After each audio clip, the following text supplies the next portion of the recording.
અમે આજ દિવસ સુધી કોર્ટનો આદર કરતા આવ્યા છીએ અને કોર્ટના હુકમનું અમે પાલન કરતા આવ્યા છીએ. કોર્ટે અમને 16 જ્યારે ઓર્ડર કર્યો હતો કે તમારે પાનકોર નાકા ઉપર બેસવું, તો અમે પાનકોર નાકા ઉપર બેસતા હતા. કોર્ટે અત્યારે એવું અમને કીધું છે કે આ એરિયા પહેલા નો વેન્ડિંગ ઝોન હતો, અત્યારે એને વેન્ડિંગ ઝોન જાહેર કરવાનો કોર્ટે હુકમ કર્યો છે. એટલે અમે કોર્ટને બી પૂરો સાથ સહકાર આપ્યો છે અત્યાર સુધી અને અમે એમનો આદર કરીએ છીએ કે એમણે અમારા હિતમાં, ફેરિયાઓના હિત માટે વિચાર્યું છે.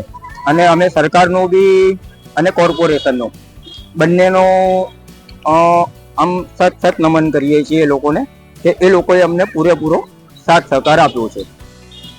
કોર્ટે ચુકાદો આપ્યું છે અને કોર્ટે જે અત્યારે અમારા જે પાથરના વાળા ગરીબો છેલ્લા 1 વર્ષથી હેરાન છે.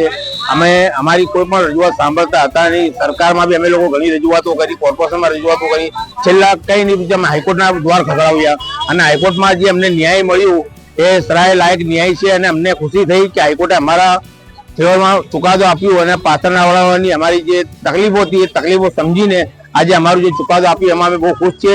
માનનીય ગુજરાત હાઈકોર્ટ તરફથી જે સંજયબેન અગ્રવાલે જે ચુકાદો આપ્યો એનાથી અમે ખુશ છે અને અમારા પાથરના બજારની અંદર ખુશીની લહેર દોડી ગઈ.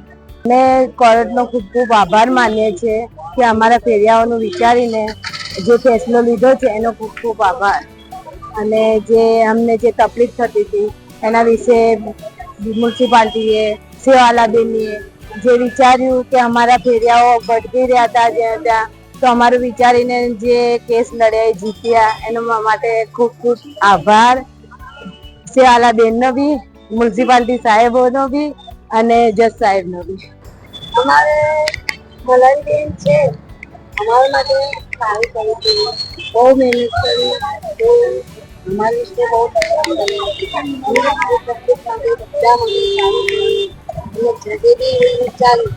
અમારી પબ્લિકને અમે જોયું ટ્રીટમેન્ટ આપ્યું છે, બધાના સામે જોયું છે.